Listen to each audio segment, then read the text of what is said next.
5 days ago, the war in Eastern Europe changed forever. It was the night of October 17, 2025, a cold, silent night near Luhansk, and above those frozen fields, 35 Ukrainian drones were waiting. Their mission was secret, their patience deadly. For nearly a week before the strike, Ukrainian intelligence had been intercepting strange military chatter, encrypted messages, satellite pings, supply movement deep inside Russian-controlled zones.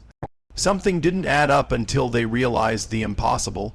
North Korean tanks were being moved through Russia, headed straight for the Ukrainian front. The news spread through Kiev's underground command centers like wildfire. It wasn't just Russia anymore. Pyongyang had entered the game.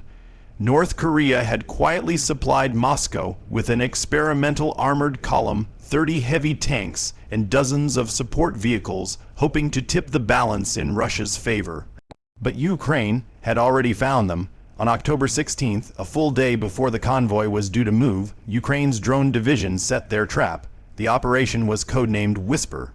35 ghost drones were dispatched, each armed with precision explosives and guided by a new AI-assisted system designed in secret by Ukrainian engineers. Their target, the armored column crossing near the Zamohyria corridor at exactly 1:30 a.m. For nearly 6 hours, those drones hovered in total silence above the icy plains. The operators, mostly young men and women in their 20s, watched through grainy infrared screens, barely breathing. Every second that passed tightened the tension in the bunker. Then at 1:27 a.m., the convoy appeared.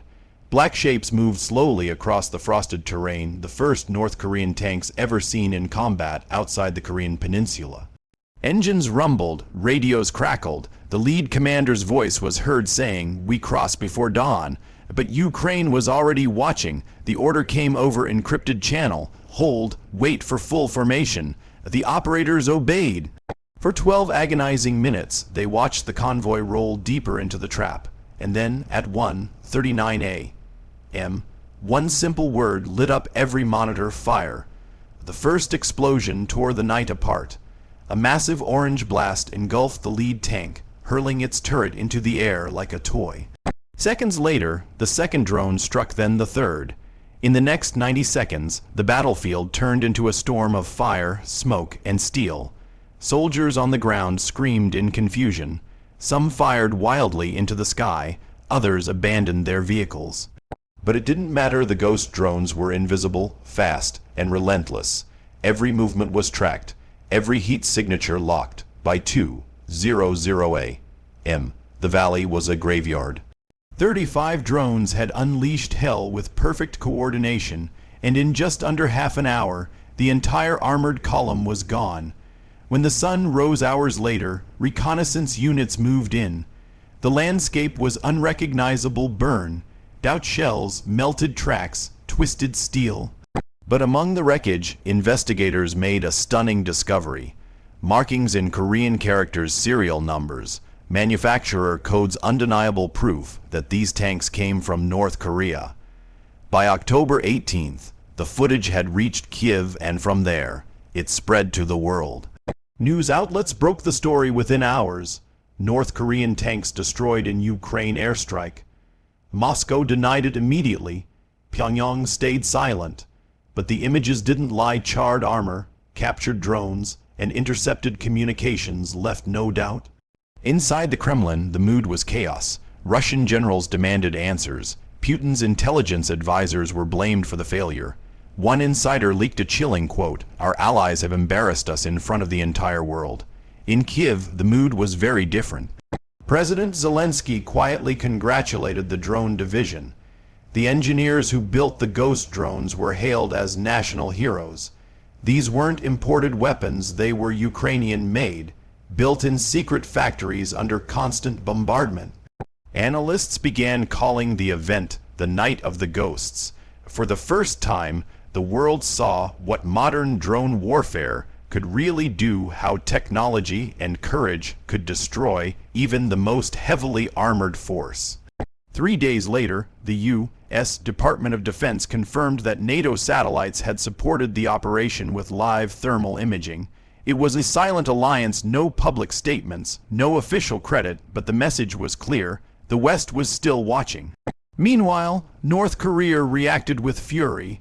Reports from Seoul indicated that Kim Jong-un ordered an emergency investigation into how his tanks were destroyed so easily. Inside Pyongyang, propaganda channels went dark for 2 days, an unprecedented silence. Back in Ukraine, the drone operators finally stepped outside after 72 sleepless hours underground. One of them, a 23-year-old named Danilo, spoke to a reporter and said quietly, "We waited for them because they didn't wait for us when they invaded. This was not just a strike, it was justice."